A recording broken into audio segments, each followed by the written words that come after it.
Salut à tous, c'est Vincent, j'espère que vous allez bien. Aujourd'hui, je vais vous faire un petit cours introductif sur les volumes profile, aussi les profils de volume. Alors pourquoi introductif? Parce qu'il y a beaucoup à dire là-dessus. Les profils de volume, c'est assez complexe. Il y a beaucoup de stratégies selon la manière de les afficher, la manière de les paramétrer, les unités de temps, les graphiques sur lesquels on les affiche. Il y a beaucoup à dire sur les volumes profile et je pourrais pas tout dire sur une seule vidéo. Donc si ça vous plaît, n'hésitez pas à liker, à commenter et de me dire voilà, j'aimerais bien creuser le sujet un peu plus et je vous ferai de nouvelles vidéos là-dessus. Alors je vais passer rapidement beaucoup de sujets, mais je vais pas tout aborder. Donc voilà, n'hésitez pas à me dire si vous voulez que j'aborde un peu plus. Je vais vous expliquer vite fait la théorie du volume profile. Alors je vais prendre un petit outil de tracé, je vais essayer de tracer quelque chose de à peu près propre, hein, parce que vous commencez maintenant à connaître mes talents de dessinateur. Vous savez que je suis pas le plus doué en dessin. Alors j'essaie de faire un graphique, voilà, avec une latéralisation en bas, une latéralisation au-dessus, et bien sûr ici, voilà, un mouvement haussier. Alors, bon, c'est généraliste, hein. Pensez bien que là, il y a des impulsions, des corrections, etc. Et on va faire un volume profile. Ici. Voilà. Voilà. Alors, ici, en fait, on a notre volume profile. Le volume profile, ça va représenter quoi, pardon? Ça va représenter le nombre de transactions sur un prix. Ici, vous avez votre échelle de prix, voilà, 4720, 4680, etc. Lui, il va prendre à chaque prix, il va additionner les contrats. C'est-à-dire ici, s'il y en a 1000, ben voilà, il va faire quelque chose comme ça. Ici, s'il y en a 980, voilà, il va baisser un peu, etc., etc. Donc, le profil de volume, plus il y a de contrats échangés, plus il y a de transactions sur le prix, plus la barre de profil de volume, hein, elle va être grande. Donc vous aurez un profil de volume, voilà, qui va augmenter. Et moins il y a de transactions sur le prix, moins eh bien, le profil de volume sera grand. Hein. Donc vous aurez forcément peu de volume affiché dans ce profil de volume. Et ce qui est intéressant sur ce profil de volume, hein, c'est qu'il va nous donner, alors bien sûr c'est un indicateur qui reflète le passé, comme beaucoup d'indicateurs, mais ce qui est intéressant, c'est qu'il va nous donner, lui, des zones où les institutionnels savent qu'il y a de la liquidité ou pas. Donc ici, par exemple, cette zone-là, là, on sait qu'il y a pas mal de liquidité parce qu'il y a eu pas mal d'échanges. Donc il y a pas mal de contrats qui sont encore ouverts. Donc, si vous savez un peu comment les marchés fonctionnent, les marchés, quand vous voulez faire un mouvement haussier, vous voulez acheter par exemple 1000 contrats à la hausse, eh bien, il faut que quelqu'un en face, lui, prenne 1000 contrats à la baisse. Il faut toujours une contrepartie parce que c'est cette personne qui va vous payer en cas de gain, etc. Donc, il faut toujours qu'il y ait une contrepartie. Si vous prenez un contrat acheteur, il faut qu'en face, il y ait quelqu'un qui prenne un contrat vendeur, forcément. Sur les contrats futurs, c'est comme ça. Et là, vous avez encore une zone. Hein, donc ici, on sait que cette zone-là, il n'y a pas trop de volume. Donc, les institutionnels vont se dire quoi? Ils vont se dire, bon, ben ici, si par exemple, on veut retourner le mouvement, on veut refaire partir le prix à la hausse ici, on va le prendre en jaune. Ici, là, si on veut retourner le mouvement, eh bien, il va falloir intervenir dans cette zone-là. Ou dans cette zone-là. Parce que ici, si on essaye d'acheter des contrats, de prendre des contrats acheteurs, pour essayer de refaire monter le prix, si on vient d'en haut, par exemple, qui veulent essayer de faire remonter le prix ici, non, c'est pas ça.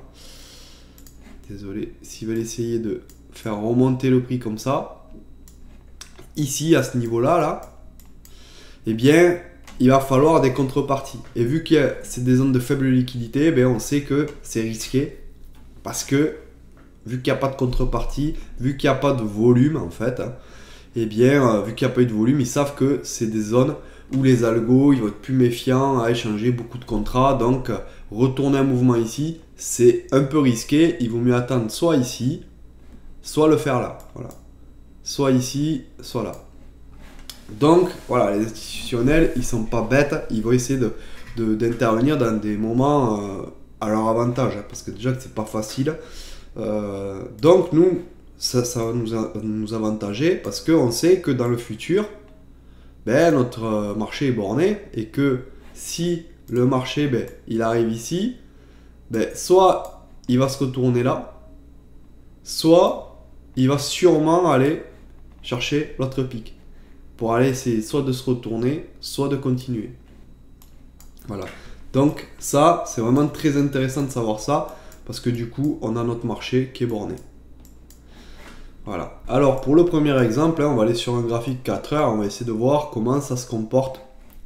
Là, on va prendre une stratégie en fait de creux de volume. C'est une stratégie vraiment basique. Et qu'est-ce qu'on va faire? On va essayer peut-être d'aller un peu plus dans le... Voilà, on va essayer d'aller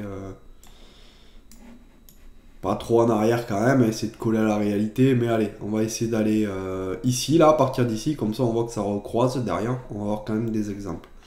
Alors, on va essayer d'aller à partir d'ici, voilà, c'était là, et on va essayer de voir comment le prix s'est comporté.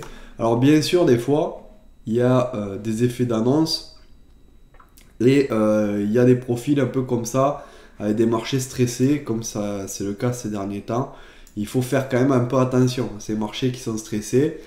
Mais bon, je vais essayer de coller au maximum à la réalité et je vais pas les fuir sur des moments où il y avait une faible volatilité et il y avait tout qui marchait bien.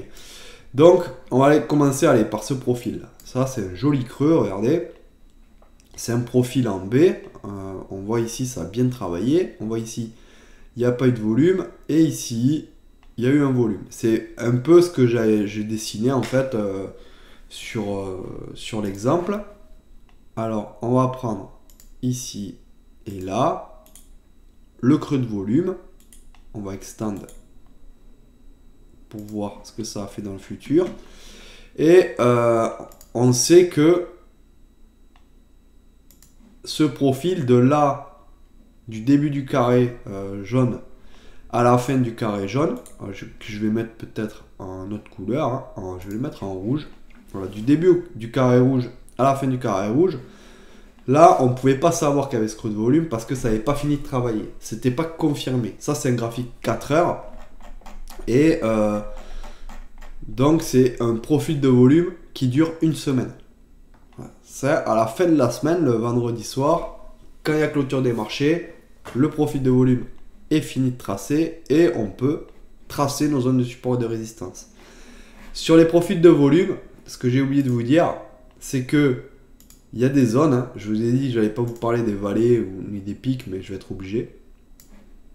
En fait, regardez, ici, hop, on a un profil de volume. Et en fait, ici, là, j'ai très mal dessiné. Hop. Désolé. Je vais prendre ça. Voilà. Ici, ça on a notre profil de volume, on va dire. Hein. Voilà. Hop, notre creux. Et encore un profil, un pic de volume. Pic de volume, pic de volume. Et ici, le creux de volume. Et en fait, le plus faible volume de ce creux de volume, ça va être un valet.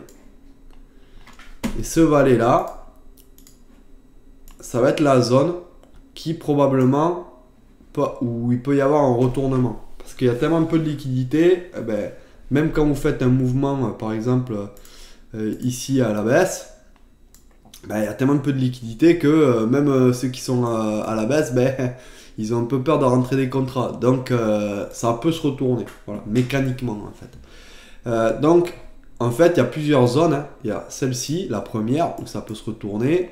La deuxième, où il y a le valet. Et ensuite, la troisième, ici, où le volume recommence à travailler. Ça, c'est quelque chose à se mettre bien en tête. Et effectivement, regardez ici, on s'y engouffre, on va jusqu'au valet, quasi. Le valet, alors je ne l'ai pas affiché sur le valet, mais on peut l'afficher. Hein. Je vais mettre pause, je vais l'afficher. Voilà, j'ai affiché tous les valets en fait du profil. Hein. Ça se fait automatiquement. Et qu'est-ce qu'on peut voir? On peut voir que les valets, ben, ils ne sont pas forcément centrés, hein, comme je vous l'avais dit. Et si on les extende, ben, on peut voir que c'est là où le prix se retourne hein, à chaque fois. Là, le prix se retourne. On voit que c'est des zones vraiment qui sont très pertinentes. Alors ici, on voit que, voilà, première fois, on s'engouffre dans ce creux de volume. On vient chercher le valet, voilà, qui est ici. On vient chercher le valet, hop, on fait une réaction. Et derrière, ensuite, on revient et on traverse. Voilà. Ça, c'est vraiment un setup assez facile. Et ensuite, derrière, regardez, on va plus bas et on fait un pullback dessus. Voilà. Donc là, on peut voir vraiment que ce sont des zones très très pertinentes. Et ensuite, en plus, il y a des valets qui se rajoutent. Hein. Ici, par exemple, hein, on va prendre à nouveau ici la petite box. Voilà, on va la mettre en rouge. Là, la semaine est terminée à partir d'ici. On a encore un creux qui s'est dessiné ici. Hein. Voilà. Alors on va pouvoir retracer, affiner la zone. Celle-ci, on va pouvoir l'effacer. Et on va retracer une zone ici. Voilà. Hop, on va l'extendre. Et qu'est-ce qu'on peut voir? On peut voir que la première fois, on va aller chercher le valet. Première fois, on va aller chercher le valet. Voilà. Ça va arrêter légèrement le prix. Et ensuite, on va aller chercher la borne opposée. Généralement, c'est ce qu'on vient chercher. Généralement, on vient chercher soit le valet, soit la borne opposée, ou soit on s'arrête directement ici. Mais là, c'est vraiment intéressant parce que première fois, on vient chercher le valet. Bon, pas au tick près, hein, mais ça réagit. Et deuxième fois, on vient chercher la borne opposée. Et troisième fois, hop, pareil, on vient chercher à peu près le valet.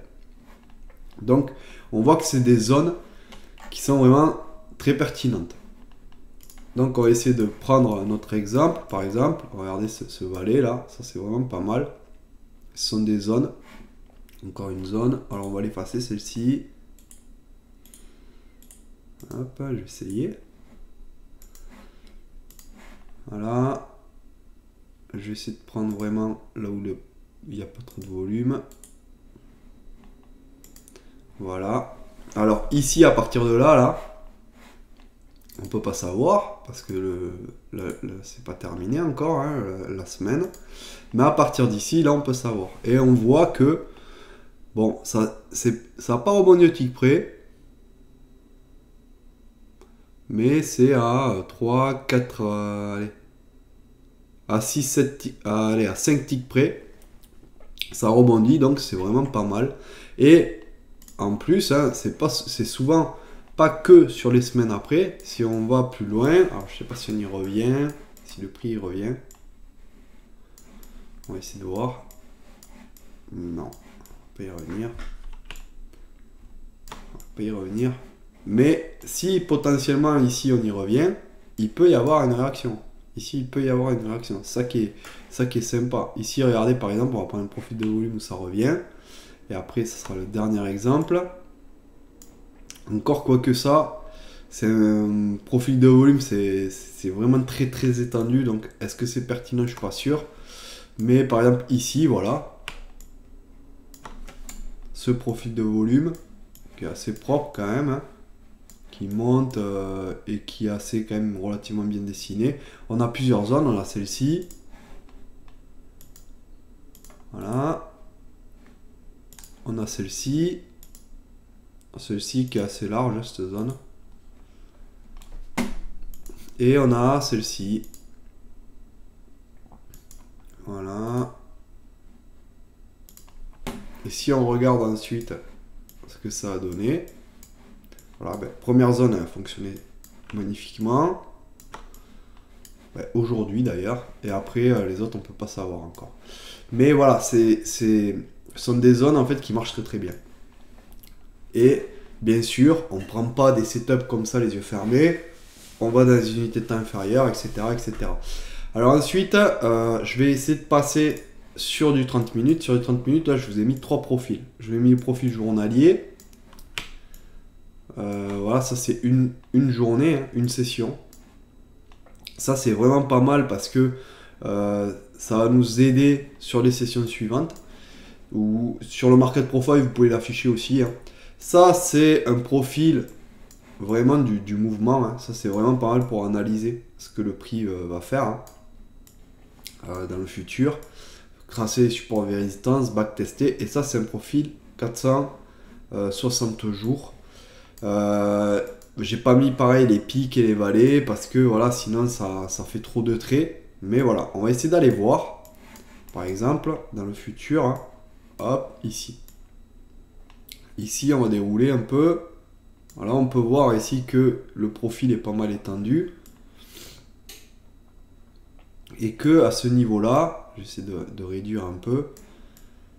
On peut voir à ce niveau-là là, qu'on a un creux. Ça, ce genre de creux là, on peut le tracer et on peut l'extendre. Voilà. On peut l'extendre, on va voir ce que ça donne dans le futur.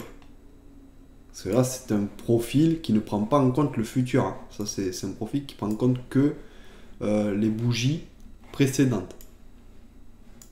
Vous voyez, c'est pour ça le profil, il défile. Et hop, regardez ici, on voit des semaines après. Vraiment, c'est assez longtemps après. Hein. Regardez. Ça, on l'a tracé, c'était le 15-12. Ouais, c'est ça, le 15-12. Et ici, nous sommes le 1, non, le 4, le 4-01, le 4 janvier. Donc ici, on peut voir que un mois après, quasi, hein, pas tout à fait, 15 jours après, 2 semaines après, eh bien, ça a fonctionné sur du 30 minutes, quoi. On voit que c'est assez joli quand même. Ici, première fois qu'on y va, au tick près, pam, ça a rejeté. On voit cette mèche là. Ici là, regardez. Première fois, pam, ça a rejeté. Ensuite, on s'y engouffrait, on allait chercher borne opposée, au tick près. Et ensuite, pam, on a fait un pullback au tick près. Donc vous voyez, c'est vraiment des zones ultra pertinentes. Et on peut s'en servir. Alors bien sûr, moi, je vais pas forcément prendre un setup sur du 30 minutes, etc. à l'aveugle comme ça. Mais je vais aller essayer de voir dans le carnet d'ordre, dans le footprint, etc. Voir si ce qui se passe, quoi. Si c'est défendu, si ça attaque, si ça attaque pas, etc. Mais je sais qu'il va se passer quelque chose. Alors, est-ce que ça va rebondir ou est-ce que ça va passer? Ben, ça, après, moi, je sais pas quand on y arrive. Mais quand je vois le prix travailler et comment les institutionnels travaillent, l'agressivité des institutionnels, voilà, si ça pousse pas, si ça défend pas, ben voilà, on arrive à savoir ce qu'ils vont faire. Et vu on sait exactement où le prix eh bien, va réagir, il suffit juste de déterminer s'il y a de l'agressivité ou pas. Et là, du coup, voilà, si c'est agressif et que ça pousse à la hausse, on sait que les probabilités sont qu'on aille chercher le valet de ce creux-là et possiblement l'autre côté. Et si ça défend ici ou que ça c'est pas agressif pour rentrer dans cette zone, eh bien on sait que ça va refouler. Donc voilà la stratégie un peu. Hein. Mais il faut pas prendre des touchettes, etc. Ça c'est assez dangereux quand même parce que soit on peut aller chercher le valet, soit on peut rebondir. Et ça, il y a vraiment, regardez ici par exemple, hein, ici on peut voir qu'il y a un creux. Là c'est un creux qui est vraiment pas mal. Voilà, on peut essayer de le tracer, voir. Alors il est assez large, hein, je vais essayer de l'affiner moi. Je vais essayer de l'affiner. Je vais être un peu gourmand. Celui-là je vais l'effacer pour le coup. Et on va voir est-ce qu'il a fonctionné ou pas. Est-ce que, d'après moi on n'y retourne pas. C'est un peu dommage. Non, on va pas y retourner. On est trop bas. Ah si, regardez, on y retourne. Ah, regardez, franchement c'est joli. Hein. Regardez ça. Ici, là, voilà, là, on latéralise, hop, ensuite voilà, on latéralise un peu là. On trace notre valet, on le voit très bien là, ce creux là. Regardez ce creux là. C'est magnifique, on le voit ce creux. Il est joli, hein. Et il est aussi sur le 460 jours. Donc c'est un vieux creux. Hein. Quand on y arrive, au tic près, on rebondit dessus. Voilà. Ça, c'est vraiment quelque chose. Vous voyez, moi, c'est pour ça que j'adore aller faire les choses en direct à chaque fois. Hein. Enfin, en direct. Pas préparer trop les cours. Parce qu'on a des surprises. Et vous voyez, la pertinence quand même de ces creux de volume, etc. C'est vraiment très très pertinent et il faut s'en servir. C'est vraiment dommage de ne pas s'en servir. Après, il faut trader aussi sur les marchés futurs, je l'avoue. Sur CFD, bon voilà, vous n'avez pas les vrais volumes. Mais ce sont des choses très très pertinentes qui peuvent vous donner des zones. Et nous, qu'est-ce qu'on travaille? On travaille avec des zones. Il nous faut des références sur le marché. Si on n'a pas de référence, on ne sait pas où intervenir et il ne faut pas intervenir au milieu de rien.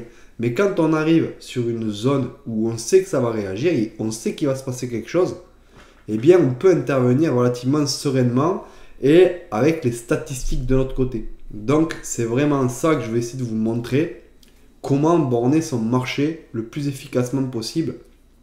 Parce que une fois que vous avez les bons outils pour borner votre marché, eh bien vous allez voir les autres outils pour voir ce que fait le marché et derrière vous intervenez et les probabilités, eh bien elles sont énormes à la fin et vous allez arriver à avoir des très grosses probabilités de réussite.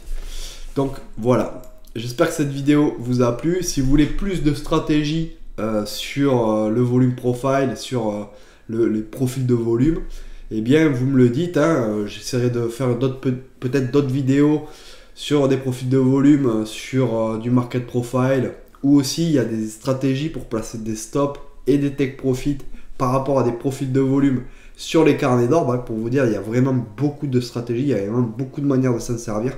Si vous voulez que je fasse plus de vidéos, eh bien dites-me-le et ça sera vraiment avec plaisir que je partagerai ce que je sais sur cet outil qui vraiment est très pertinent pour trader. Et je vous dis à bientôt. Ciao!